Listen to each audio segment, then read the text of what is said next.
Everybody's got a theory about it. I mean, come on. At some point in your life, you must have sat down and thought about something. You're like, what are we doing here? Exactly. Well, yes, I know, doing a radio show, but I mean, that doesn't really answer some of the more sort of, or the broader cosmic questions, does it? What are we doing here doing a radio show?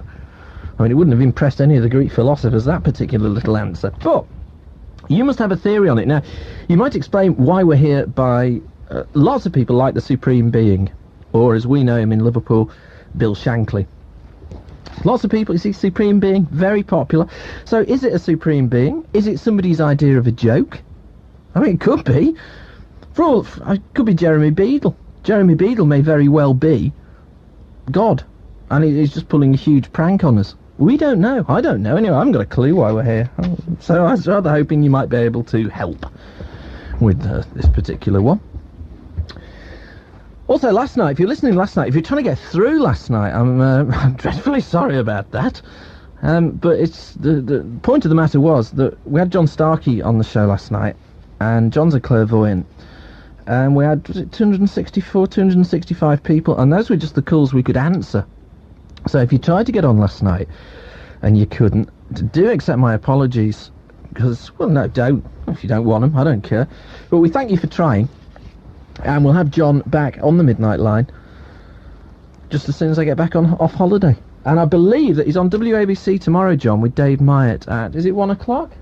Is that right? My mate Dave, yeah? Okay, so you can catch John then. Or again on the midnight line, soon after I get back off holiday, just as soon as I can arrange it with him. But last night, John was doing Clairvo things and jolly spooky, and every time we went to an ad break, I was saying, I don't want to know anything, John. No, just don't tell me, I don't want to know. I don't want to know if I'm going to do a triple pike over the handlebars of my hired Enduro while I'm away. I don't want to know. But anyway, I mean, you know, John, people like that, they say that they talk to, well, John doesn't, but I mean, I've met clairvoyants who do say, well, yeah, you know, I talk to spooks sort of tell me things. Is this true? I mean, what happens when you die then? I mean, never mind, what are we doing here? What happens when you shuttle off your mortal coil and bite the big one? What happens then, do you believe? Is it just bang, bang, out go the lights? Good night, Vienna? Or Wiedersehen? Hasta spumante? Sorry, but that's the only Spanish I know, that. I think it's Spanish. Could be French. I don't know. I don't care. So what happens when we die? Life, the universe, and everything. That's what we're talking about. But we'd also like to establish whether or not God has any popular support in 1993. And by popular support, I don't mean a trust. What I mean is religion still more or less embraced, or have we grown out of it? Is it something that we've finally left behind? Some people would argue that it's the sort of thing that would be best left behind as we came out of the Dark Ages. So anyway, talking about that, life, the universe, and everything, that was what came out of the envelope. We'll see what comes out of tomorrow night's envelope. Before we go to the lines on Beacon and WABC's Midnight Line, on life, the universe, and indeed everything, I don't know what I've been doing, but loads of people have been writing me letters. Maybe this competition, what we're running, to find the tackiest postcard in the history of the world, maybe that's got something to do with it, because we've got some superb entries here. Now, the postcards, the idea behind the postcards is you send me the tackiest postcard that you can find, and we'll have them judged by the captain, probably a couple of weeks after I get back off holiday, probably. I mean, I don't believe in planning things out too much. And the tackiest one wins a very exclusive Culture Lovers Do It at Midnight t-shirt. Okay, there's only going to be 6 of them made. I'm having 1, that leaves 5. And once we judge the tackiest competition, somebody sent me a letter today, which I'll read out later, or probably tomorrow actually, suggesting a brand new competition after that for another t-shirt. It's a jolly good idea as well. I think we're going to do it. Okay, on to today's tacky postcards. First of all, a lovely picture, I'll just hold it up so you can see it, of a man wearing a pair of Y-fronts, striped ones, and carrying a trophy. That's from Tim in Sutton Coldfield. He says, as soon as I spotted this small yet perfectly formed postcard, your name sprang to mind. Oh, thank you very much. There we go, that's pretty tacky, so that goes in there. Then we got this one of the Ninja Turtles. That's from Rachel Sorahan in Small Heath. She says, dear Inch, surely a winner. Unfortunately, I'm not on the phone, but I do listen avidly even, and I wish I could phone in. There you go, there's the Ninja Mutant Hero Turtles. I remember they were the big thing, what, this time last year, was it? You could buy everything, you know, Ninja Turtle hats, Ninja Turtle swords, Ninja Turtle headbands, Ninja Turtle soup. That was very popular. All right, thanks for that. And now, this is great, Two Scotsmen. This is Two Scotsmen. And it's from Rachel. Hold on a minute. Not the... It is. It's the same writing. Entering twice, eh? There we go, but why not? You can enter as many times as you want. Tacky or what? Love the show, especially Eric. How about a full show with just the two of you? Wish you were here. Rachel. The same one. Oh, well, never mind. Funny how things work out. Hey, here's my entry. And my entry, I'll hold it up there. There you go. This is the tackiest postcard you ever will see. It's a postcard of George Gavin from BRMB, that Jurassic station across the park. There you go. It's pretty ugly. And that's my entry, because I might want 2 T-shirts, you see, and I could win. Oh, God, he's ugly. Actually, we've got some milk in the studio, so what I'll do is I'll turn it face down so that it doesn't curdle. All right. Anne and Phil Poole, they say, Dear Sir, we hope you like this really tasteful and yet very exciting picture postcard. We'd love a photo of it, and you have a look. And it's the post box we were talking about last night. It's a post box, there you go. Absolutely riveting stuff. We'd love a photo of you. We waited outside the back of Lynn's Bakery in Hadley to catch a glimpse of you. When you emerged, you were clad from head to foot in leather with a helmet and gloves on. Oh, glasses on, yes, as well. And that's from Anne and Phil, Tim, Diana and Catherine. Yes, sorry about that. We bikers, we leather-clad, roughy-tufty biker boys, you know. Leroy Coleman is sent really dreadful. It's a German one, there you go. And it's a birth of a new baby card, and it's got woman plus man equals baby. Yuck. That's really dreadful. Constantin by night. Elizabeth Wright says, Dear Ian, I'm sending you this postcard for your crappy card competition. It's Hunstanton in the dark and not much better in the daylight. As you can see, it's totally black. Fabulous joke. Here we go. 4 men burying their bottoms, or showing their bottoms. That's from Annette Peterkin. She says, this is the entry for the tacky postcard competition. I got it free with my magazine and thought it was terribly crap. It did make me smile, though. We bet it did, Annette. Ho, ho, ho. There you go. There's your entry in. Picture of a blue and white striped deck chair is a Bogner deck chair at that, is the entry of The Worm. He says, here's a very boring postcard for your collection. I've been an under the duvet culture lover for 4.5 years. I think that Eric should run for Prime Minister with the Captain as Health Secretary, Ken as Chancellor, so that they could sort out the scroungers. Please do more Ghost Midnight lines from The Worm. Okay, those are the entries to the crap postcard competition for today. Who else has been writing to me? Ruth Greenwood. She says, can you say hello to Jan, Jimmy and Amanda in Donington and say thank you for all the help and support since our baby son Matthew was born? Could you also say a thank you and hello to the best friend in the world, Jane Gardner? She also asked when's the next do at the Codden Club in Donington. I don't know is the answer to that. I don't know. And Janet Evans goes, apparently. Oh, goes to the Codden Club, sorry. That's an easy mistake anybody with half a brain could make. Here's a narky one. Narky one from the night staff at the Royal Hospital. Nark. I'll read it in full, because it's very rare that we get letters of complaint these days, so I thought I was actually doing something wrong, so it's nice to have my faith in my show restored by a letter of complaint. Dear Mr. Perry, firstly, our medical crew. Medical, you know. Do you know my mate Dave, the assistant anaesthetist, then? If you're on the medical crew, because that's where he works. Firstly, our medical crew on the night shift at the Royal regularly listen to your show. What's happening to your usual firm-minded equality to one and all? We're talking about barking mad Dave. Why, we ask ourselves, do you constantly continue to humiliate and ridicule him every time you open your mouth when he calls you? We all know he isn't the full quid. Is this why you do it? Shame on you. If he irritates and annoys you this much, no, it's not a case of that. You should not mock the afflicted. He hasn't the wit or grey matter to know what you're talking about. He's also on line 2, I've just been told. We're sure that you're aware of this, however, which is why you get away with it at his expense. Yes, I'm totally aware of it. See, the thing is, if I was nice to Dave, Dave would phone the hospital thinking I was ill. So that's why I do it. We've also quite a lot of cards saying ban him. So I don't know what we do here. So yeah, that's why he'd think I wasn't well if I didn't do it, and he'd phone the hospital, and it'd just waste all your time, really, wouldn't it? All right, thanks for that. Constructive criticism, I'll listen to it. By the way, I can see it's the night staff at the Royal Hospital. I didn't realise we still had a health service. Mrs. C. Heaven. I don't believe that. C. Heaven, and we're doing a phone-in on God. It's good, that, isn't it? Dear Ian, I listen to your show every night. I only wish I had a phone to phone you up with. It does help, doesn't it, Jim? You get a bit bored stood outside with a megaphone, I find. I hear you're having John Starkey on. Whoops. I've written to you before, but I don't think you got my letter. Double whoops. Cheers, Jim. And do you want me to give John this letter? Okay, we'll do that with pleasure. And finally, on this round of the letters page at the Midnight Line at Beacon and WABC, very talented chap has sent me. Oh no! Don't say I've lost the covering letter. You've lost the covering letter. I asked you not to say that. Well, he did. I remember the letter. I do, honest. And it's from somewhere in Bantock. And he says, "Don't read my my address out." Oh, here it is. It's A. Smith. There we go. He said, "I heard you asking for techie postcards." He didn't have a techie postcard. What he's done is he's designed the T-shirt, and it's Beacon and WABC.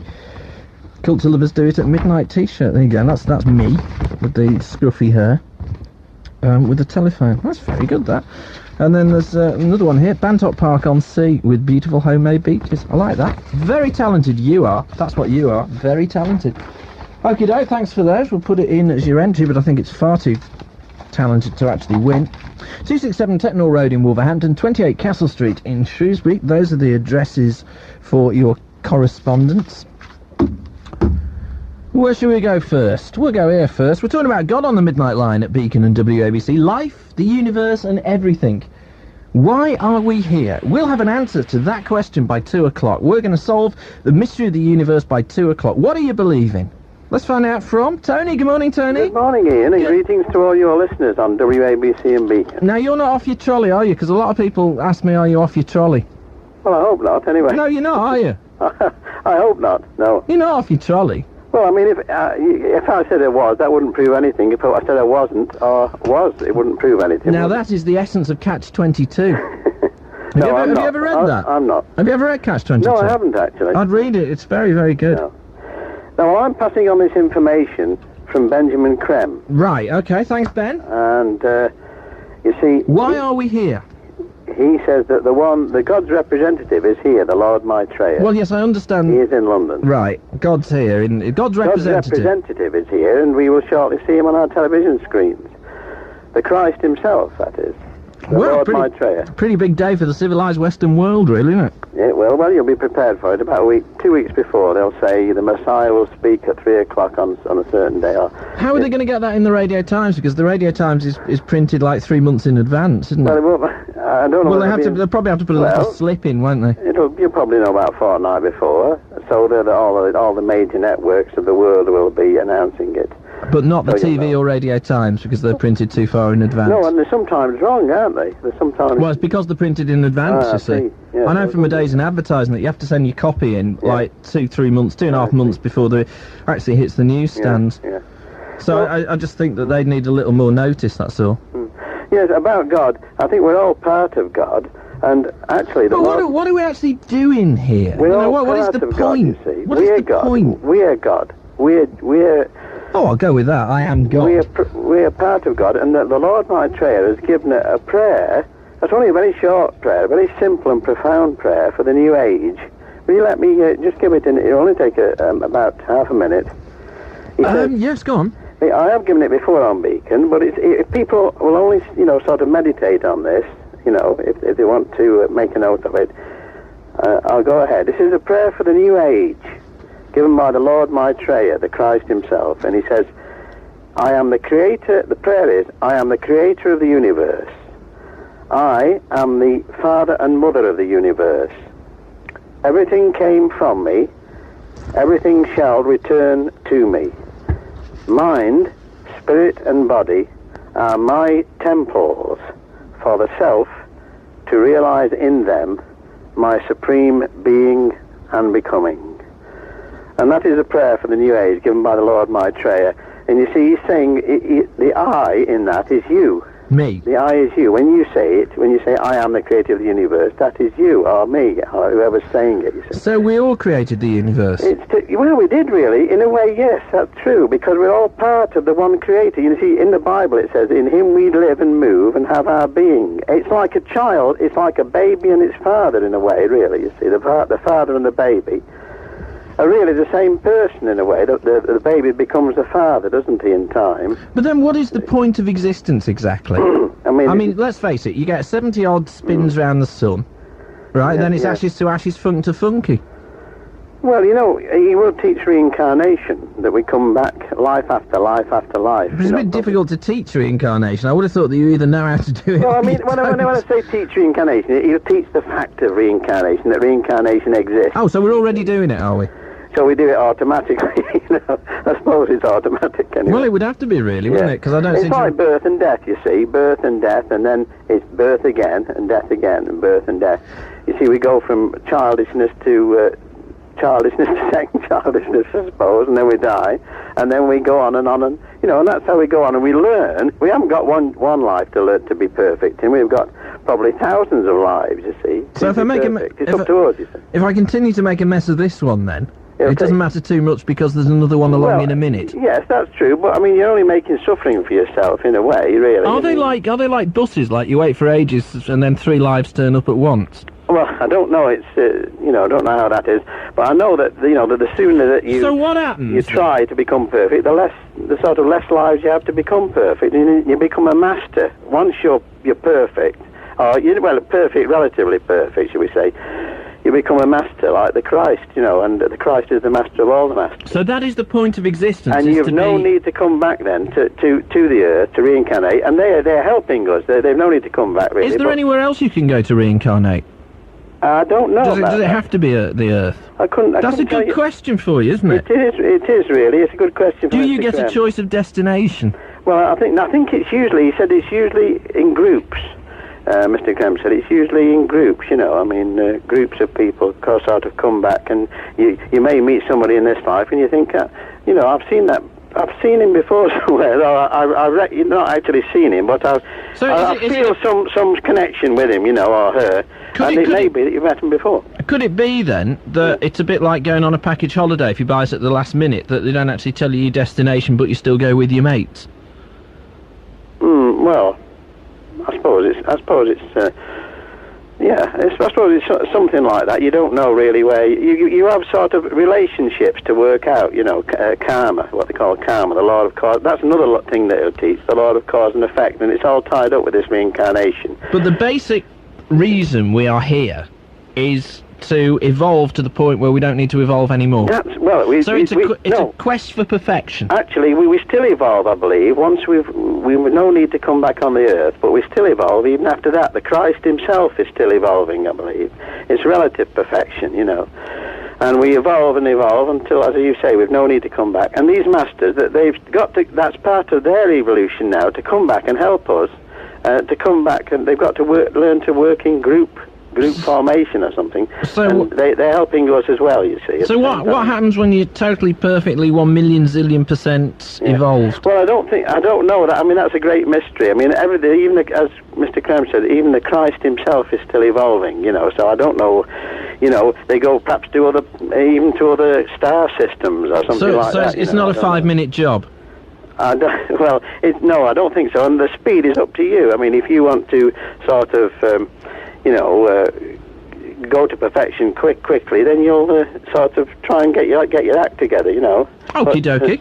You haven't just got the one life. You got heaps of them. Yeah.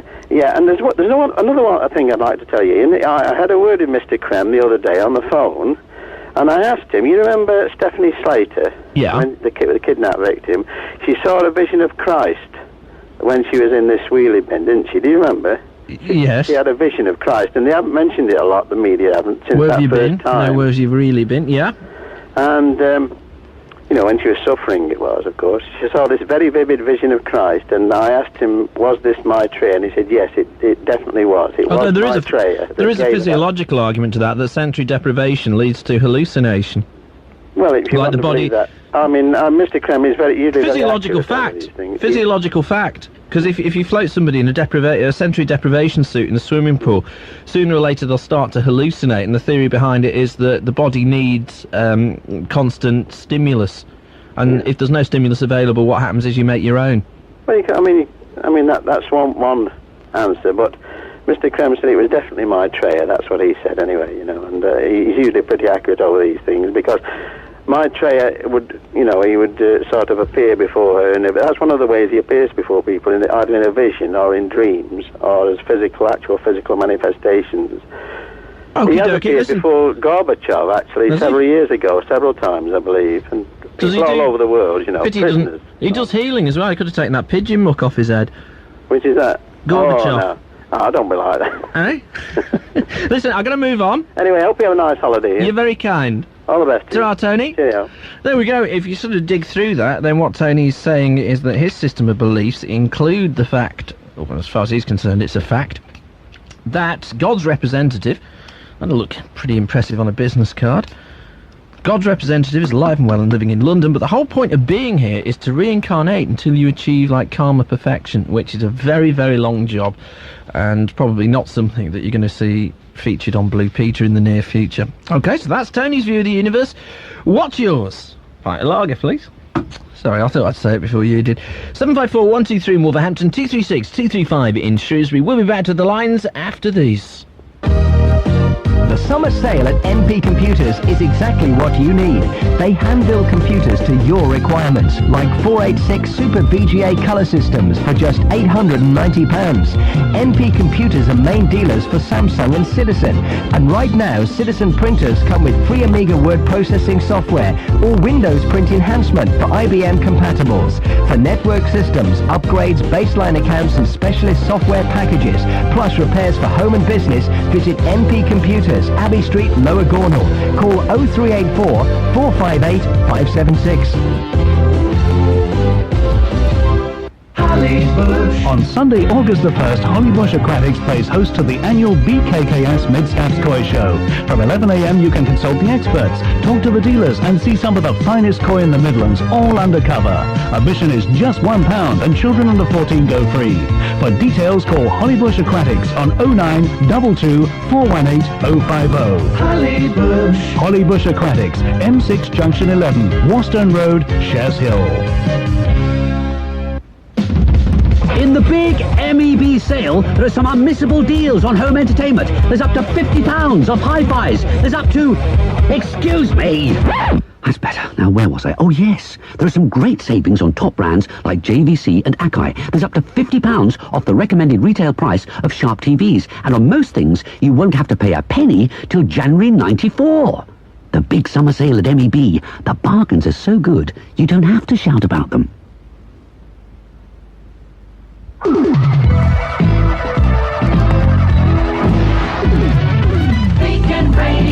Midnight Line on Beacon and WABC, discussing life, discussing the universe, and discussing everything, and asking the question, why do you believe we're here? What's the point of it? I mean, is there a God? Is there life after death? And all that. Matt, good morning. Good morning. Good morning. Now, Matt, are you a Maitreya fan? No, not at all. No, not into reincarnation? Well, I mean, when I say not into it, I mean you don't believe in it. No, not as Tony said, no, nothing like that. What do you believe in, then? I don't believe there is a God, but I think everybody has their own God in their own as their conscience. That's what they're ultimately answerable to. So that's your own God, is your conscience. So God's an internal thing? Yeah, it's what people want hope, people want something to rely on. So that's where sort of gods have come about since civilizations began, and they relied on gods in their own inadequacy, shall we say. So whatever the culture you're talking about, it needs a god? Yeah, that's what people turn to, because nature as a force is much stronger than any one person or any civilization. It'll defeat them in the end. So that's where people turn to for hope. Well, if you go back to sort of, I don't know, for want of a better term, primitive Britain, yeah. Or failing that, you go over into the sales department here. People used to worship trees and things, didn't they? I think some of them still do. Well, that's what I was saying about the sales department, dancing naked on heaths at midnight. They used to worship the elements. Because I suppose that would be the most obvious thing to worship, wouldn't it? If you're walking down the road looking for something... Well, not that they had roads in those days. If you're walking across the heather and bracken, because they had lots of that... Yeah. Thinking, I really do with a god sort of figure. You'd look up, wouldn't you, and see the sun and think, yeah, go on, that'll do, I'll worship that. Yeah, because that's what's got control over you. You rely on the sun, if you know what I mean. That's what gives you your days. Then is what we're talking about nature? Like I said a minute ago, I think it's man's fear of nature. He realises he's only got a small part to play in the bigger picture, shall we say? Hey, it might only be a small part, but it's all I've got. So then, is the concept of religion and gods and supreme beings and items of worship, are they a function of the fact that mankind can't actually admit to itself that it's quite insignificant, really, in the greater scheme of things? You lost me then. I think it's not sort of the fact that he can't admit to it. I think it's the realisation of it, and because he realises he's only a small part, that he has to have a hope for, as Tony said, reincarnation. There's something after it. He can't admit his own mortality. Because if you're sitting there watching a wildlife documentary, and the gazelle gets it, yeah, which seems to happen with alarming frequency. In fact, a tip here, if you get a choice about what to come back as, don't come back as a gazelle. No. Because they get murdered with monotonous regularity by passing lions and things. Yeah, you've been watching the telly tonight by the sound of it. I did actually see something being ripped to death. Yes, yeah, there's a few things like that. I was only half watching it, though. Right, so if you're don't come back as a gazelle is point one. But point two is, we sit there and you go, oh, look, it's all over for the gazelle. Poor gazelle. And that is the end. Yeah, but then mankind can't actually sit there and think, whoops, it's all over for me. Is it just ego? Fear. If you don't want things to end, you've got to convince yourself that it isn't an end and it's just something after it. So is that what we're doing with religion? Yeah, I think so. See, I've always been a firm believer in the Marxist description of religion, that it's the drug of the masses. They keep you drugged on religion and sex and TV. Ah, different. No, that it was I suppose an instrument of social control. And that's basically it ruled by fear. Yeah. And to a large extent, extent, the church has done for God knows how long. Well, yeah. I mean, you think about it. How do you keep Harry Peasant in line? Yeah. Harry Peasant, medieval England. How do you keep him in line? It's simple. You tell him being poor is a great idea. And in fact, he'd rather be poor than be rich, because rich men don't go to heaven. And the gullible prat goes and believes it. And the church ends up a few quid richer. Absolutely. Absolutely. And as soon as... I hate to sound Mr. Cynical about this, but as soon as any power base is developed, people want a part of it. Well, there's a few vicars about, but got some. Absolutely right. Absolutely right. I mean, the latest, I mean, you want the hypocrisy of it, the Bishop of Wolverhampton, upon his appointment, and if you're listening, Bish, morning mate, you're my very near neighbour. He said that one of the reasons he was looking forward to going to Wolverhampton was to get to grips with a multiracial area, and then goes and lives in a predominantly white middle-class suburb. Why? Thought you meant to preach poverty and stuff like that. Yeah, what is it, something about to say is, do as I say and not as I do. Exactly, that should be the 11th commandment, that. I think we have just discovered what the 11th commandment was. I think that'd make a good one. Yeah. So, what happens when you die then, Matt? The worms eat you. That's it, bang bang, out go the lights. Something like that. I got a little theory about ghosts, which people sort of think it's afterlife. There you go. Do you want a little theory about that? Go on, let's have a theory. A theory. You were talking last night about auras and what have you. It was mentioned a lot. Yeah. I think we're all surrounded by air, but I think we're surrounded by another material as well. And when people are wandering about, their aura goes through, and the aura affects this material. It shows up in these photographs. What were they called? Begins with a C, I can't remember what it was. Yeah, it did begin with a C. Yeah, and it wasn't cardiographs. Corian or something, that's what comes to mind. Something like that, yeah. I've lost my little piece of paper I was writing things down on. Anyway, yeah. As they're wandering through, it affects them, they walk off, this material returns back to normal. But I think when a traumatic event happens, such as somebody dies, so we say violently, it leaves a say, semi-permanent mark in this material. And you get children who reckon they can see auras, and they lose it sort of after sort of 4 or 5. And a common theory, and there's a lot of children that say they can. I think it's people who are sensitive to these sorts of things. When they see a ghost, what they're seeing is this mark that's been left in the material, if you know what I mean. But then that mark would have to be energy, and then you'd have to prove that events generate energy, because you can't destroy energy. Well, we see an aura as energy.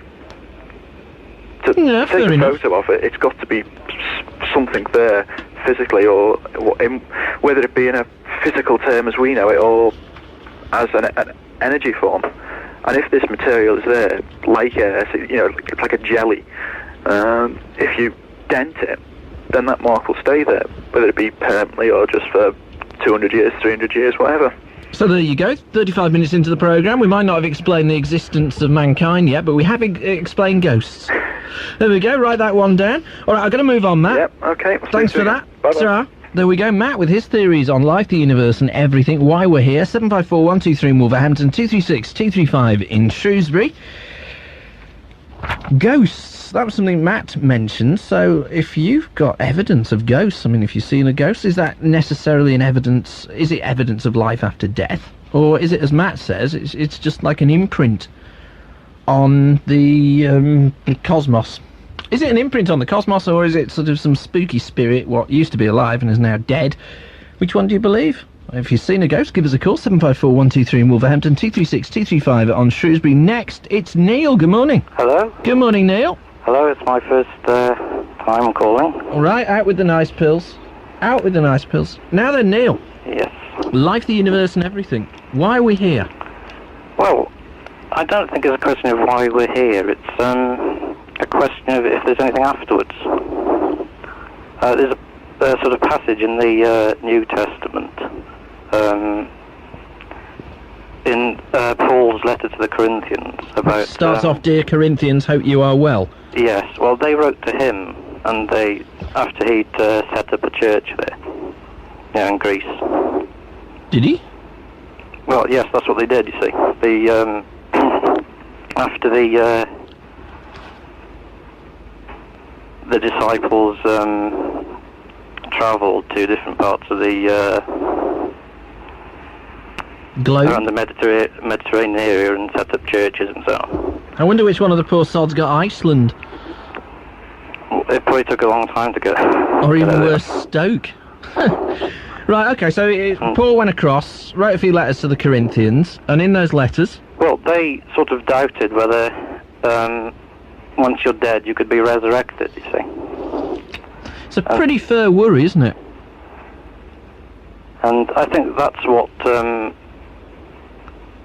that's a pretty sort of grandiose thing to say, but Christianity rests on that, really, whether or not when Jesus died, he came back. Do you believe he did? Well, it's a tricky one, that, because they say in his letter back to them, he said that if he didn't, then that's it. We're all up the creek, sort of thing. But in a barbed wire canoe. And I think that's the crux of it. What do you personally believe? Well, I don't think that we come back physically. I don't think it's possible. Even though when if you're buried in a churchyard, if you're dead, of course, but the headstone is pointing to the east, I think. Anyway. So it's not going to be a case of everybody suddenly rising up and saying, "Hi guys, nice to be back." I think that must be a bit difficult for most people to believe. I think. Well, I've seen Night of the Living Dead. I'll be out of here, mate. I'll tell you. I know it is a bit gory, sort of. But you believe in spiritual resurrection? Well, I think that if you don't, and we're only here for the time, was it 70 years or whatever? That's about it. That's the average batting distance. Yeah, 70 years. Then our sort of it could affect our morals, really. Because we'd all go around not caring too much about things and having more fun. Well, I think a lot of people who say they're Christians are looking towards the afterlife when they're behaving in a moral sort of way. But then if everybody behaved immorally and everybody said, oh, I don't give a stuff about work because I'm gonna die when I'm 70 anyway, then that's counterproductive to an efficient society, isn't it? So again, you go back to religion being a method of social control. Well, I suppose there is some in more sort of, if you look at the Islamic sort of societies, the less,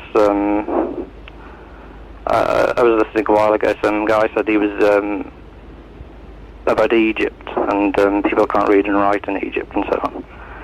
And it might be used there to keep people in check. Yeah, social control again, yeah. For sure. But I don't think, in a sort of Western society, I think that people are sort of are more aware of things and so on. I don't think it controls people. And so have we grown out of religion?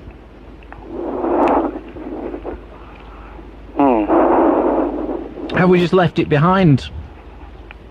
Well, it is strange that if you look at the Bible, the last sort of contributions to the Bible were about 2,000 years ago or something. What a great strange that nothing has been. It's supposed to be divinely inspired, the writings of the Bible, and yet nothing has been passed to us since then. So it's got to be continued on the back. That'd be a good one. That's a great idea for a book. I might start work on that when I get home. Well, not rewrite, but have a situation where God delivers the new Bible to the world. And we thank you for that, Neil. It can be a great idea. They'll have a bash at that. Thanks for that. Neil was a first-time caller. 754-123 in Wolverhampton, 236-235 in Shrewsbury. It's the Midnight Line on Beacon and WABC, talking about life, the universe and everything, and what you believe. Not a terrible amount of support for God at the moment. To Rosa Glass, we're here to please you. We can do it. To Rosa Glass, whatever you need, we can fit it. We work as a team, we work every day, fitting windows and doors, that's why we say we can do it. DeRosa Glass. Telephone Wolverhampton 324-898. Dreamworld Spring Sale is now on. They're clearing quality 3-piece suites from just £495 and are still offering 2 years interest-free credit and an amazing £500 part exchange on your old suite. Ask for a written quotation. Dreamworld have hundreds of 3-piece suites on display, including leather, hide and Draylon. But they don't just sell suites, they also stock a lovely range of reproduction furniture, dining tables, videos, hi-fi cabinets and sideboards. Visit the Spring Sale at Dreamworld, open 7 days a week in Stallings Lane, Kings Winford. See local press for details. Well, it's so easy to buy a suite at Dreamworld. See the whole range of Mitsubishi cars at Castlecroft Garage. From the 3-door Colt to Lancer and Galant hatchbacks and saloons and 7-seater Space Wagon. From the best-selling Shogun 4x4 to the top-of-the-range Mitsubishi 3000 GT. There's a car for you from around £10,000 to £38,000 at Castlecroft Garage, Finchfield Hill, Wolverhampton.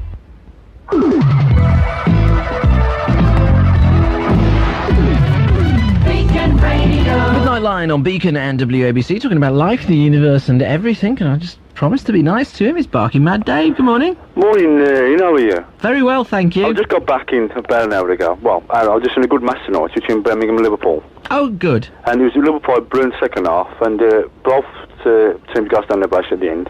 We drew 1-1, by the way. Pardon? We drew 1-1. Oh, that's nice. Good game it was, real good game. I'm pleased you enjoyed it. 15,000 crowd that was tonight. That's a big crowd. For a friendly, do you think? I think it's a huge crowd for a friendly. I mean, I couldn't believe it, because I thought, well, first half we scored 1-0, and then they equalised to Ian Rush. And Grobler made 4 outstanding saves. I was something I never know, but anyway. I'm pleased you've enjoyed your night. Yeah, I enjoyed it, because I think Liverpool, I like that Ruddock, centre-half, and they're both from Tottenham. Yes, he's Brilliant good, player. isn't he? Oh, he's classy, isn't he? I mean, he's classy. He's only, why Tottenham sold him, I never know. Me neither. I would never sold him, no way. I wouldn't. You wouldn't, if he was a manager of Tottenham? No. good classic player, but I don't know. What can you say? I think I'll back Liverpool anyway to win the championship. I wouldn't back them to win a corner. No, I backed them at 12 to 1. I put a 5 on them. Last week I did it, a 5 to win it. You never know. You never do. Well, we wish you luck with that. Well, I think I will. I think I'll go knife for football. I think I'll go Chantis shirt before I get some more players in. Get You never know. bored of being nice now. Well, I'll tell you Right, what- Dave, like the universe and everything. What are we here for? Well, I don't mind taking a bit of Christmas off you, Ian. I'm used to Me? that. I don't mind at all.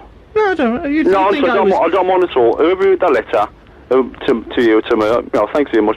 I don't mind. I'm used to it, I suppose. You know? Yeah, you'd think I was ill and phone them up, wouldn't you? No, I Ask wouldn't. for an ambulance. No, for me. I wouldn't. I'll tell you one thing. I wouldn't mind coming to the show and talk to you on the air. Oh, yeah, that'd be great.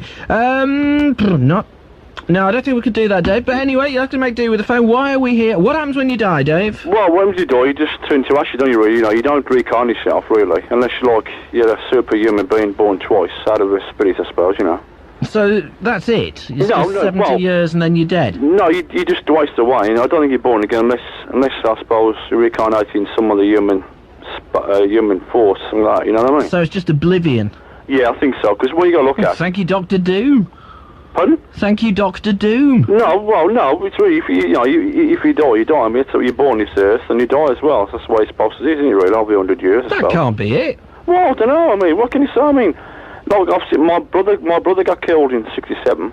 He got hit by a car, he was only 7, and he got killed, and he's only 7, but, same thing, it's just, wonder why people get killed, and, they die, and I suppose it's, Then do people cling to religious beliefs because that's all there is to cling to?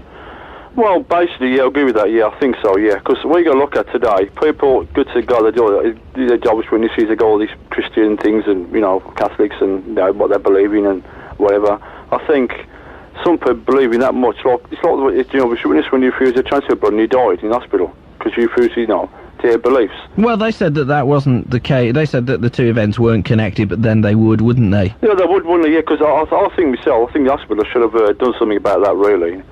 Transfer some blood into her. Although she says no. I mean, a life's a life, isn't it, really? I mean, who suffers at the end of the day? The family, don't they? Or whatever, the kids or whatever, So once you shuttle off your mortal coil, that's it. And anybody who believes in religion, as far as you're concerned, is going to be badly disappointed. Well, no, basically, what you look at, I mean, I'm a Christian myself, I believe in God myself in some certain ways, because I'll tell you, I'll tell you this one, when I was about 11, right, it's true this is, no lie. You've seen him? No, yeah, well, what happened, I was playing football in the back garden with a friend of mine, and he went in the house to get something, and all of a sudden, I had like a flash of thing behind, like a white flash, and I was froze. I didn't speak for about 4 minutes. I just froze. I stand still, like a dummy. I don't know what it was, but it's something. Well, it was just flashing back at me. I looked round, just stood there 5 minutes. Said to me, your ear stuck up. I said, I couldn't stick it 5 minutes. You haven't been sticking your finger in light sockets or something? No, it's true. It's true. This was. I reckon it could have been a friend of mine who died, in the 70s, and or it could have been something. I suppose just might have been what you call it, illumination somewhere, but then you're saying there is life after death? Yeah, there is, in some way. It's like every year changing it, every 100 years change, don't know, like the 18th century, 19th century, now we got videos and this and that, life on Earth and whatever. I think it changes for some reason why. I think, do you know Adam and him, when he was born, how were born, how we formed into human beings? After he was born, we like this now, 2 eyes, 2 legs, mouth, nose. Where do you come from? People don't know, do they? Well, according to Darwin, it was evolution. All right, we've got to move on, Dave. We've got to move on. There you go, Royal Hospital. Hope that was nice enough for you. That was nice enough, wasn't it, Dave? Yeah, before I go. Yeah. You're going on it for 2 weeks. No, yeah. Right. Is it 3 weeks or 2 weeks? 2, I think. You're coming back in, say, August the 22nd or something? Something like that. Well, I wish you all the best. The end's the end. Oh, not another one. But it's not such a bad thing, because it means... You want to bet? It means that we've got to enjoy today, and that's all there is. So you have the hedonistic approach? Totally. Pleasure for its own sake, without guilt. Well, you're going to be in deep trouble if you find out that Jehovah's Witnesses were in fact right. What's you? What's that? The Jehovah's Witnesses, if they're right, you're going to be in deep, deep trouble. Deep, deep trouble. Take your asbestos underpants. Yeah, but all they do at their meetings is convince themselves. There's never anybody to challenge it. Because I've been to a few of their meetings. You've been to a few? Well, 2. So do they just practice self-delusion? And in fact, could you say that about all religions? Yeah. And what bothers me about the religious people I've met is, instead of enjoying the moment, it's always down to somebody else somewhere else. And that's a kind of madness. What do you mean by enjoying the moment? I mean, do you mean being appreciative of the fact you're drawing breath, or not putting another interpretation on just having a good time? Yeah, I mean, instead of enjoying... I mean, the Jehovah's Witnesses, they can't stand pubs, cinema, more or less any kind of pleasure. And it's always about somebody else, somewhere else. Let's get this absolutely straight. If there is an afterlife, and it doesn't have pinballs, it doesn't have pubs, and it doesn't have motorbikes, and it doesn't have blonde women, I'm not going. Same here. And I mean, I've stopped imagining things. I've stopped imagining tomorrow because it's never like I imagine. And there's good music, good books, good everything, really. So does and that makes it worthwhile. Does a blind adhesion to a particular sort of religion then just wipe that out for you? What do you believe in? Instead of looking or sitting down and listening to, I don't know, a T-Rex record or something like that and enjoying the T-Rex record, yeah. What does a religious person do as far as you believe? How do they manage to prevent themselves enjoying it?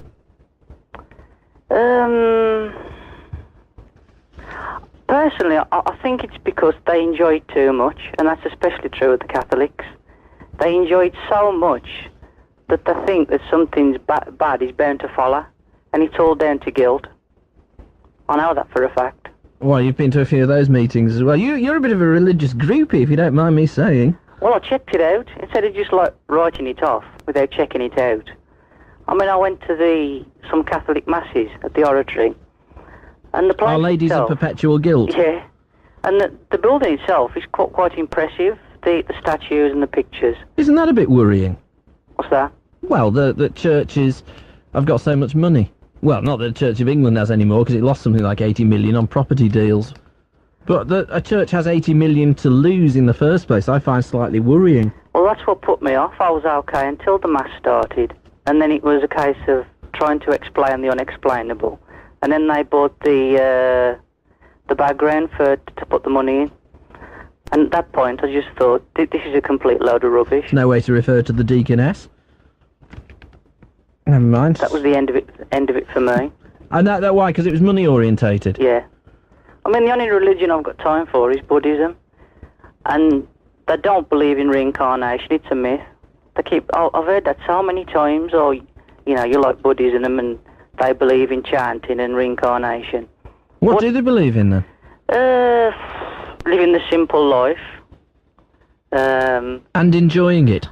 Yeah, and if they have pleasure, not to feel guilty about it. That they don't believe there's a God. They believe in keeping fit, and not getting too attached to things, not worrying about things. Then is it true, the argument, well, not argument, discussion we were having before about the major religions, the major Western religions being no more than a method of social control, is that true? I think it is. The ones I've checked out have been all about control and ritual. And the people that I've met that have got into these things, time and time again, have been depressed, thinking that life's meaningless. But when they say life's meaningless... Must be John Tainton. What they can't see is that they're the self from the block. Because if they opened up and had more definite opinions and ideas, they'd feel better. And then when somebody's like that, I'll find that I'm up to that person. I've got time to listen. And it's fascinating. It's all about living in the moment. So your message then would be to enjoy a happy and fulfilling life is don't internalise everything and rely on religion as a crutch. Externalise and rely on yourself. Yeah, there's something happening at the moment that bugs me in everyday life. It's called the popular mind. It's where people don't have their own opinions. They're always worried about somebody else somewhere else. And religion is just a step on from that. It's definitely a kind of madness. Okie dokie, thanks for that. We're going to move on. Thanks for hanging on so long. We've got the wingnut on the line. He's been hanging on ages as well. Thanks for that, mate. We've also got Lorraine, Alison and Beverly. We'll speak to them in a moment. 754-123 in Wolverhampton, 236-235 in Shrewsbury.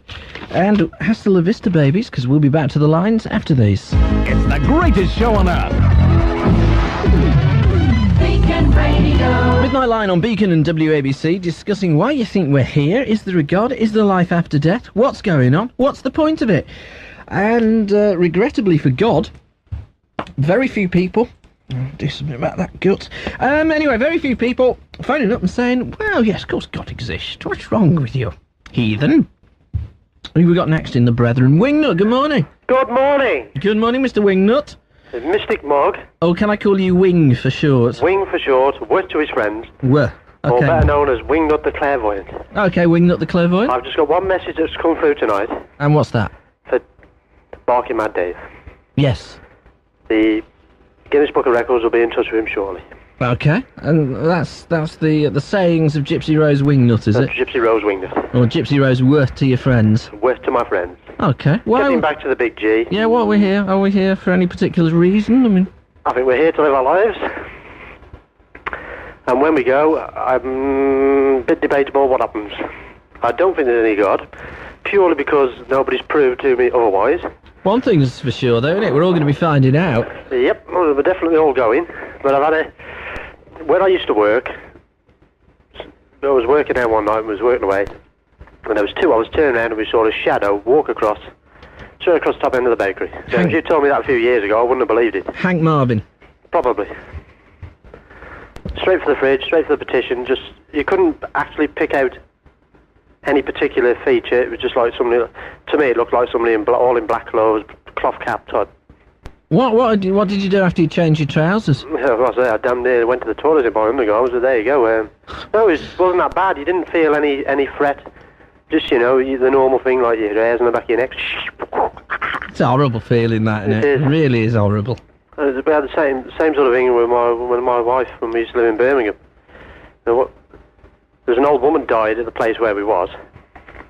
It was a shop that was converted into a bakery. It used to be a grocer. She used to run the grocery years before. My wife has got an habit of getting up in the middle of the night, go and have a cup of tea and a cigarette. Well, I'll tell you what, just hold it there, okay? Okay.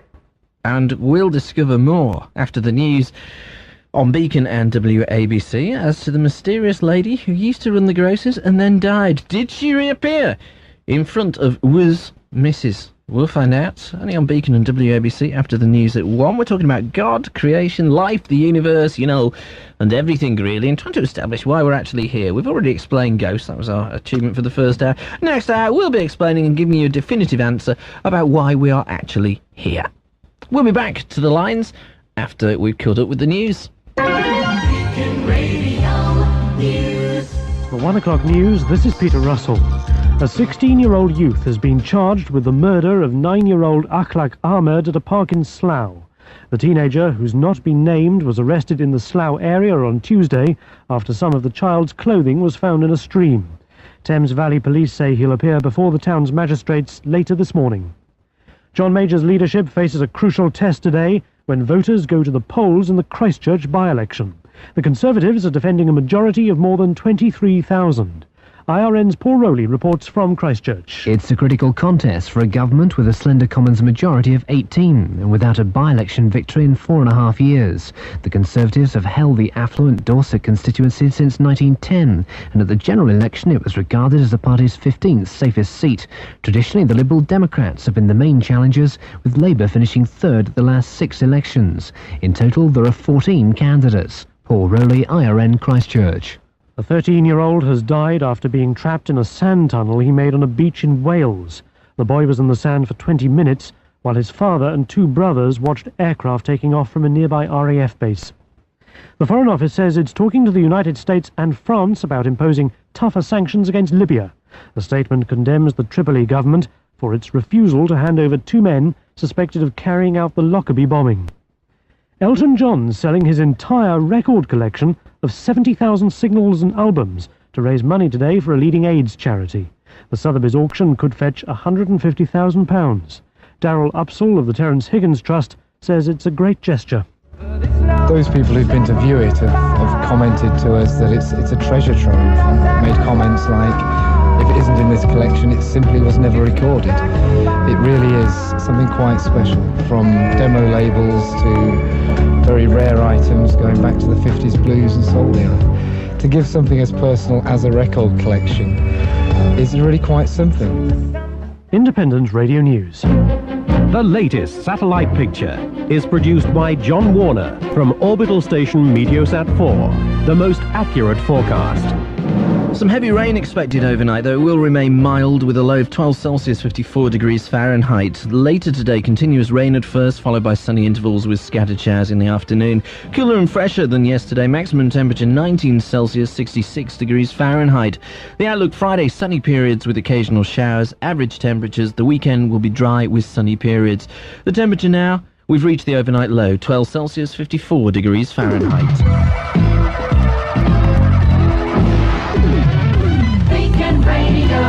That's my little weather reader's voice. Good, that, ain't it, Wingnut? Oh, come on, what's up with you? I've heard that once. Don't want to hear it again. It's bad enough the first time. Yes, no stealing catchphrases. Hello. Hello. Sorry about that. That was my little weather reader's voice. Quite good, isn't it? Yes. Warm with long sunny periods. I was just getting my bread in the oven. Like you do. Like I do. All right, so your wife was having a fag. No, this is what she always used to do. She was always getting up in the middle of the night. Anyway, I'd be working away downstairs, and I'd hear someone walking about, and I'd shout up, "Is that you?" And she'd answer, "Yeah." Some nights, I'd shout up, "Is that you, Jewel?" No answer. I'd run upstairs, she's fast asleep. Tell me what it was. Yes. And I'd be sort of... But is that... I mean, suppose you do... Yeah, okay, I've seen shadows. I've seen what people would call ghosts. I know what people would call ghosts because it's what I called it shortly before I fled. Yes. In the opposite direction. I mean... very, very fast speed. Incredibly quick. I was actually amazed that I could move so fast. But I saw a little Victorian girl. Oh, I assume she was Victorian. I mean, she had a smock on and all that. But, I mean, is that necessarily evidence of life after death? Or is it, as Matt said before, just sort of an impression? I think it's sort of an impression. She was doing a damn good impression of a ghost, I'll tell you. Yes, very good. Very, I mean, you know, had me fooled. I haven't actually seen one. All I've seen is that shadow. But I still can't say I 100% believe, because you don't believe... I can't say that you can believe in something that you don't actually see or feel every day, if you see what I mean. You know, you're not... If you're not subject to it, if you're not, well, you're never going to have anything that challenges your existing system's belief. Yes. Gosh, you've all got a way of thinking, and I don't know what it means. You all believe, yeah, very good, that was. No, I haven't got a clue what it means, but it sounded good. Pass it around. Well, that's the idea. Sounds very good. I think you tend to believe only in what's around you, what you're used to. Yes, the way we've grown up, we've grown up... If you said to Henry VIII, for example, see this, mate, it's a compact disc, and there's music on it, he'd go, get lost. Yeah, get lost, you! He'd probably have you beheaded. Yeah, he would, wouldn't he? Oh, I'm going to have you beheaded, I am. Because if you could travel back in time, and you went back in time and took some of the gadgets you got today, you'd think you were a witch and in the dunking pond or on the stake with you. Because it's outside of his system of belief. Yeah, because I think it's only what you tend to believe in.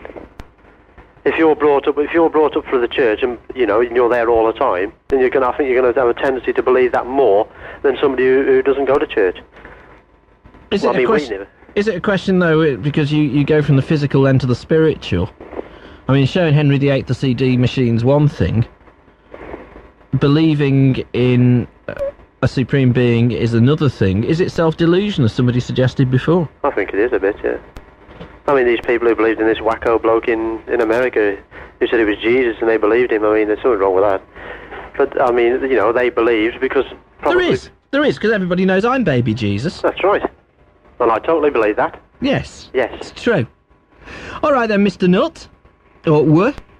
Thanks for those spooky stories. Thank you for listening. You're a very kind person. I think Eric's a bit tired at the moment. And emotional. Probably. Okie dokie. Well, good morning to Eric. Yeah, I think he's gone to bed. He phoned me earlier, I think he's gone to bed. Okie doke, mate. All right then. Ta-ra. See you soon. Bye-bye. There we go. We're on the Midnight Line at Beacon and WABC. Next on the line we got Lorraine to her friends. Good morning. Morning. Good morning, Lorraine. Hiya. You've done it now, you have. Here you are doing it with me on the wireless. Gosh, can he stoop any lower? Probably. Now then, Lorraine. Life, the universe, everything. What are we doing here? What are we doing here? Well, basically, I don't know the answers, but I'm trying to define things for myself, like life is a game, and we're the pieces, and there are players, and the object of the game is resolution, and that's basically where you reach some sort of impasse, where the pieces can't be moved anymore. Resolution or revolution? Resolution. Resolution, like what you get on your telly? Maybe. Yeah, you do, don't you? I mean, it's getting the picture in the correct resolution so you can see it. Yeah. Gosh, I'm good at continuing analogies, I am. So, you say it's a game? Yes. Which I think that every tortuous 60s folk artist probably wrote a song with those words in it. Life is but a game. I haven't heard those songs. Oh, they all do it. And the woman at number 69's to blame, and so's society and all that sort of thing. But as far as we're aware, a dog's innocent. How is life a game? Okay, basically, we're like the pieces, and there's something in us which motivates us to do things. I reckon that's the voice of the player. Right, so there is self-determination in it. Sort of, well, you think that you're the one who's in control. You think, well, I'm me and I know what I'm doing. But there's that voice inside you which is actually the player which is motivating you. That actually isn't true. There is a measurement of, or how would you put it, a section of personality. It's very difficult to explain, really, but psychologists busily go around trying to define what personality is, yeah? And personality isn't just one element. Personality is a lot of elements. Yeah. And one element that was being worked on in the late 70s by a mad scientist was this thing called locus of control. Aye. And what that basically measures is how far you believe you are in control of your own destiny. And there's a continuum, like not in control to very much in control, thank you very much. And people sort of tend to fall somewhere along that line. So some people actually go through life not believing they're in control. And the other things are. So presumably they're not players. Yeah. They're just sort of flotsam. Yeah. That gets pushed around by the players. I mean, if you, it's not as sort of stupid as it sounds, that, because if you look at it as a definition of society, it's quite good that there are players and there are pieces. Yes. And you're either a player or you're a piece. I'd say that you're a piece, whatever you are. It's always the player which moves the piece, and some players are better at playing than others. Yeah, but then you could say that the... Stick with it, folks. You get a degree in social philosophy after this. If you're the chairman of ICI, Aye. You're a player. No, you're still a piece, because you're in the game of life. If you're existing in the game of life, you're a piece. How do you win? There is... Well, just supposing you're playing Monopoly, you'd sort of like win if your player moves the piece and you get all the money, but actually there is no winning. There's just a resolution. I actually think that psychologists are wasting their time trying to define personality by stuff like locus of control or extrovert, introvert, neurotic or whatever.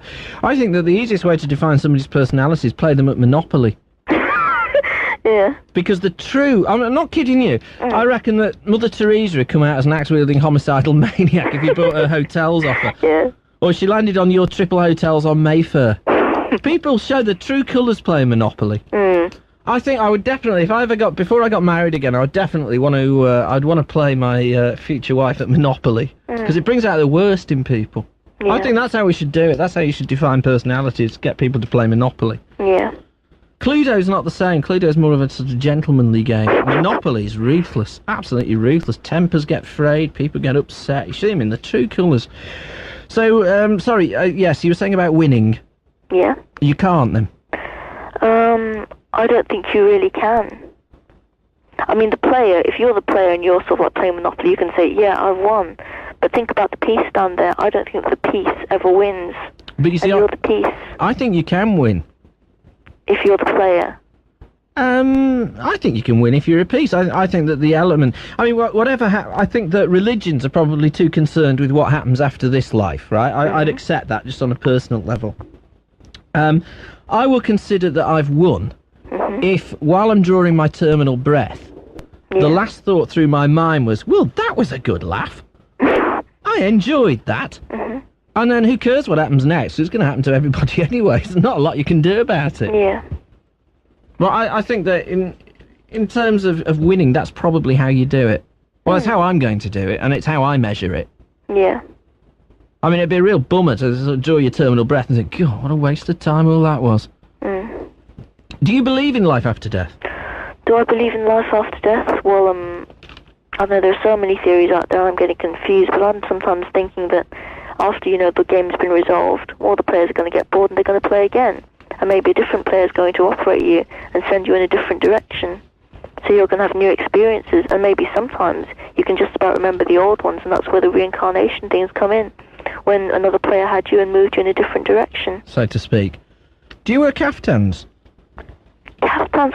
I'm going to show my ignorance here. What the hell's a caftan? No, you don't wear caftans. That's fair enough. It's just that you sound very sort of peace and love 1960s-ish, that's all. It's funny, but I'm not really that into peace and love. Aren't you? Not really, no. That's just how you sounded. Anyway, it's a stupid question. So, possibly reincarnation, you reckon? Possibly, yeah. Is there a God? Is there somebody controlling all this? Is there a God? I'd say that whoever really designed the game, in that sense, he is God. I mean, whoever designed the world, he's God, but we, in our own sense, in our own worlds, we are God, in our own inner worlds. I mean, is there an ultimate God? I do not know. I think it just gets bigger and bigger and bigger. It's like, just supposing there's a space called nothing, and you can just keep filling nothing. There's always going to be nothing somewhere. You can just keep filling and filling and filling, and when you've got nothing more to do, well, take it all apart. Okie dokie. That's too heavy for me, that. Very good, that. Too heavy for me, went right over my head the last bit, but we thank you for that, Lorraine. Oh, you're welcome. Okay. Where's your accent from? Sorry? Where's your accent from? Oh, that's a funny thing, because I'm from Birmingham, and I've sort of lived here all my life, and people say I don't have a Birmingham accent. No, you don't. Not at all. No, well, lucky escape, some would say. All right, Lorraine. Okay. Nice to speak to you. Okay, pleasure with you. Ta-ra. Okay, bye. There we go, Lorraine expounding her philosophies on life, the universe and everything on Beacon and WABC's Midnight Live. Ooh, bit heavy that, eh, Alison? Yeah, it is. Whoa, what? Off her head. No, you can't say she's off her head. She is. You get letters off the Royal Hospital saying you're being nasty. You will. I'm a first-timer. You are? Yeah. What are your systems of beliefs? What do you believe? Well, I'll go to church and a message to Glenn, I'll drink and I'll smoke and enjoy myself. Which church do you go to? Say Lily Saint Sin? Pardon? You go to the Church of Lily Saint Sin? No, I go to an ordinary church, and they're really sound, and we go out, we have a drink, and, it's really good. I mean, I'm not... You're not an over-pious type? No. Would you describe yourself as a Christian, then? Yeah, I would. And do you believe in God, then, presumably? Yeah, I do. In the traditional sense? Bloke who sits in the clouds, white beard? No, it's not like that. There is something there, but, it's just not like that. It's just a picture people have put, isn't it, So what do you believe God is, then? A higher, I think, it's a higher spirit. I don't believe he's a person, but there's something there. I mean, I'd just like to say, actually, because I've been listening to your show for 4 years, and that first caller, I don't know his name, and he's been saying that God will appear in 2 weeks, and every 2 weeks he says it. He's just off his head. He's quite clever like that, because he never actually gives a date. Yeah, I mean, I just can't believe him. He's so serious when he says it. But it's what he believes. I mean, I've always believed that you should never knock somebody for having a belief. I mean, if that's what they want to believe, that's up to them. Yeah, I know, but I mean, come on, you can't say it every 2 weeks, you know what I mean? Well, he's been doing it quite successfully in the past 4 years. I know, yeah, but I think there is something up there, and you've got to, I mean, I've lost 2 people really, really close to me, and if you don't believe that, then you got nothing, have you? That's interesting, you said you've got to believe it. No, you haven't. Does religion, to an extent, then fill a void of not understanding? No, I mean, before they died, I thought, there's nothing there, but if there is something that you feel it around you. What do you feel? I don't know, you just feel... It's just strange, you just feel there is something around you and you'll always...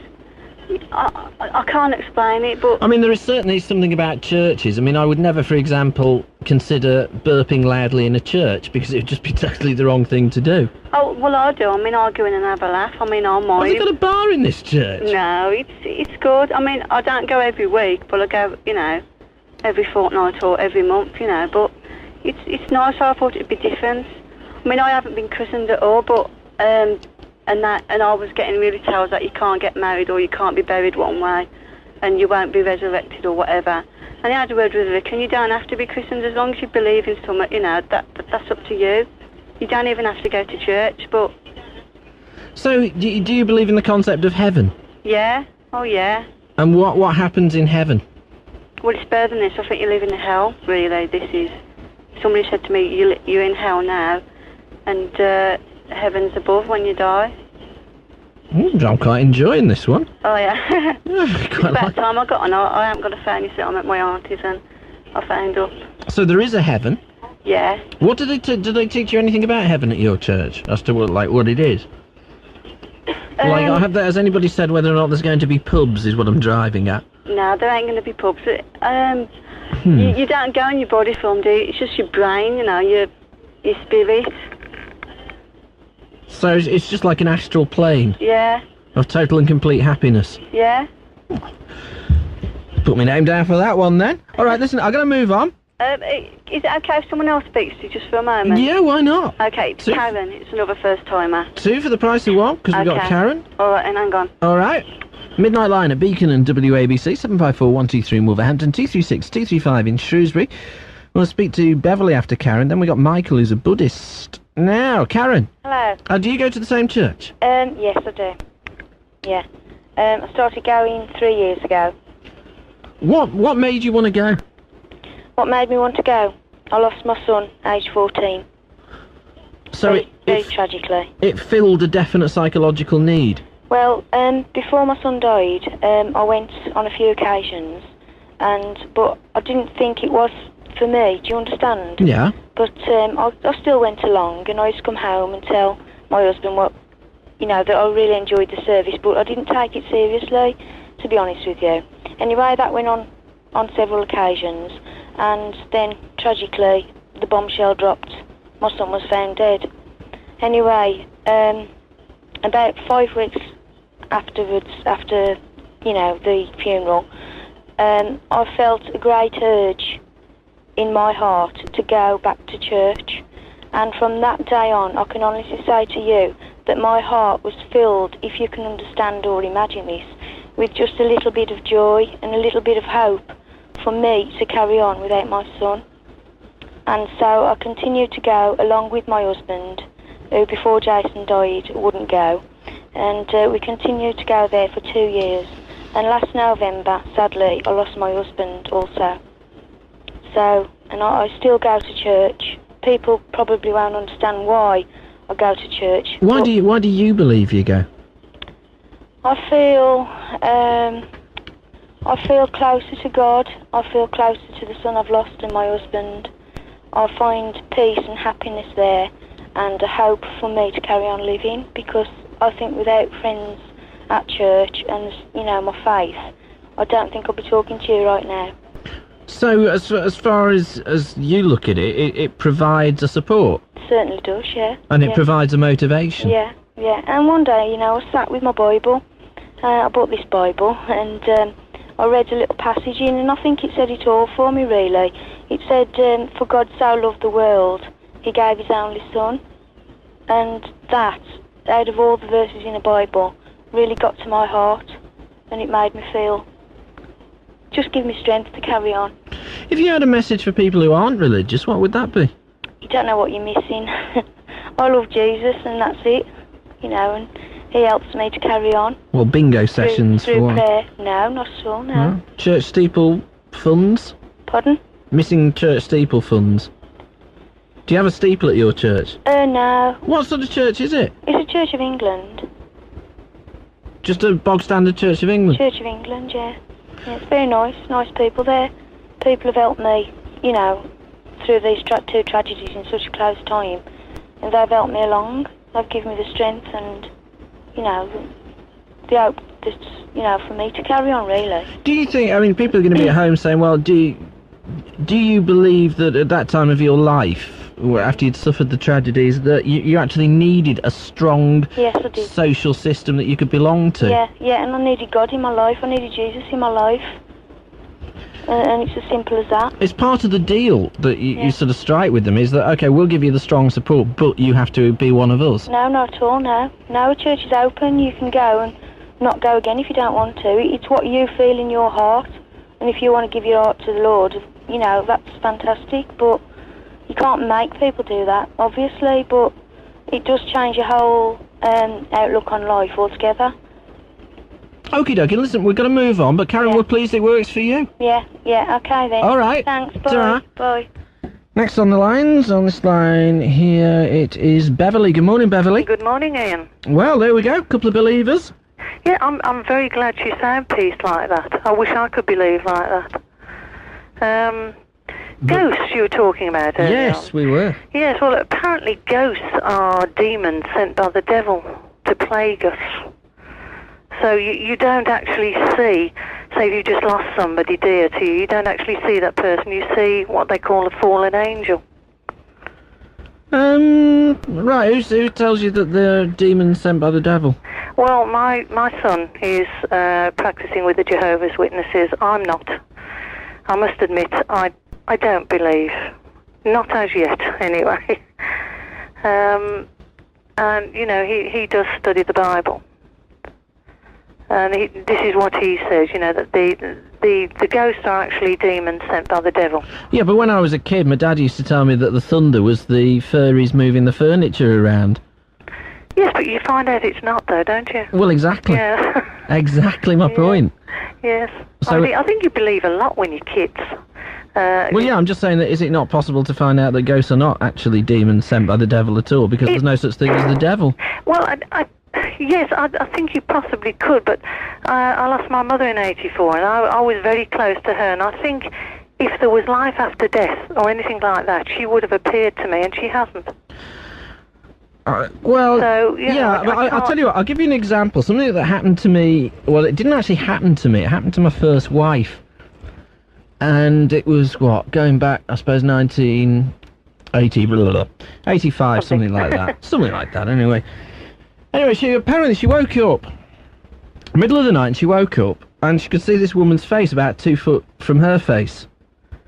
And then suddenly it just disappeared, yeah? Yeah. Nothing happened. About 3-4 months later, we're at Thirlmere Towers, and I was going through we were just going through some pictures, and she suddenly went absolutely white and started shaking. She said, "Who's that?" And I said, "Well, that's my auntie." And she said, "Well, why have I never met her?" And I said, "Well, she died in 1976." And she said, "That was the woman at my bedside." She'd never seen her before. Yes, but as I say, it could be somebody. I mean, obviously, she was close to you, so the devil had sent a demon to convince her. I don't know. This is something I really don't know. I wish I did. I think it did. You'd make a lot of money, wouldn't you, on the talk show circuit? You would make a lot of money. If you actually, saying money, I think that's today's God is money. Oh, well, certainly the Thatcherite God of the late 80s. Yes, certainly. It was a dreadful state of affairs today. They're all dancing in the streets because there was only 30,000 repossessions last quarter. Well... Only 30,000? Oh, well, that's all right then, isn't it? Yeah, I think today's God is definitely money, and I think it's wrong. Have you said, when you started to speak, you said that you wished you believed like Karen believes? Yes, I wish... What's stopping you? I don't know, I'm a doubting Thomas. I mean, I used to go to church when I was younger. You went to Sunday school, then you went to church. And I just don't know why. I think it's because of the state of the world. I think if there was a God, he wouldn't allow things to go on like this. And, I just like something to prove, and I think people with faith must find an inner peace, which is something I must admit I don't have. But I've known congenital idiots have inner peace. Yes, yeah. Well, they're happy. they are happy with what they've got and Yes, with what exactly. they believe. I think that Yeah. there's a very important lesson in that. I mean, sometimes I look at the job I do with all its hassles and so forth, and I look at the guy and all he's got to do is pack eggs or something, and I think, he knows exactly he's going to work a 40-hour week. He knows exactly he's going to get how much he's going to get at the end of the week. Yeah, but is he happy with that? Well, yeah, most people, a lot of the people I've met are, and that's what's so annoying. Yeah, I must admit, I'm Why not, are you so damn happy? Stop That's being right, I'm not happy. happy with my job. I'd like to change my job. Yeah, I mean, I like my job, but what I'm saying is that there is an argument for never having experience doing this type of job. Oh, yeah, I mean, I've known people, because I live on a council estate, and I've known people around here that you would say that they are 11 short of a shilling, and they are perfectly happy. They're happy to live the way they do. Which just makes you wonder who's got it right. Yes, it does. It really does. I've said that before. I mean, if you're, as I say, 11 short of a shilling, you seem to be far happier than those that have got a little bit of mentality up there. How did your son get recruited into the Jehovah's Witnesses? Well, the usual. Came round knocking on the door. So it works, that? They don't actually get it converts? works. Yes, it works. He's not actually a Jehovah's Witness yet. He's just studying for it. Sort of trainee? That's it, trainee. And he's happy with it. How do you feel about it? I must admit I don't believe in it. I mean, the people I've met from Jehovah's Witnesses, they are very nice people. But I don't know, there's something there. I just can't believe in it. I wish I could. Or I wish I could have a belief. Okie dokie. Well, listen, we've got to move on. Okay. Well, thanks for talking to us. Have a nice 2 weeks holiday, and it'll mean I get to bed at a decent time as well for a fortnight. Only for the fortnight, you Only understand. for the fortnight, yes. Nice to speak to you. Okay. Cheers, Bye. Beverly. Bye. There we go, Beverly on the Midnight Line at Beacon and WABC. She says she doesn't quite know what to believe in, but she wishes she could believe in something. We're talking about life, we're talking about the universe, we're talking about everything. Now we've got Michael on the lines next. Michael's a Buddhist, and we'll speak to him after this. Buy now, but don't pay till 94. It's never been easier to buy hot... Beacon Radio. Midnight Line on Beacon and WABC. Next on the lines, Michael, good morning. Good morning. Now, we were talking about Buddhism before. Yeah. And, well, tell everybody what you believe in. Well, it's very difficult, actually, because I've just been practicing this form of Buddhism. There is many different forms of Buddhism. And the one that's most commonly known in Britain, or the West, is Hinayana. That's where they go into, like, mountains and meditate. Wasn't there a group just come down from somewhere? I don't It was in the news a couple of weeks ago. They all went up and lived in the mountains for, like, ages and then came back down. What are they doing when they're in the mountains? Well, I don't know, you see, because I've only been practicing this form of Buddhism for 4 years, and it covers, like, it's been around for about 3,000 or 4,000 years, and, like, there's a lot of stuff to gather up, or to research on it. And because, like, I used to practice Christianity, and I never researched anything on that, but now that I've changed to Buddhism, I've started to research it, and it's just incredible. There's an incredible amount of study you can do on it. Well, what are the major differences you've found between Christianity and Buddhism? Well, Buddhism, this form of Buddhism, this is Nichiren Shoshu Buddhism.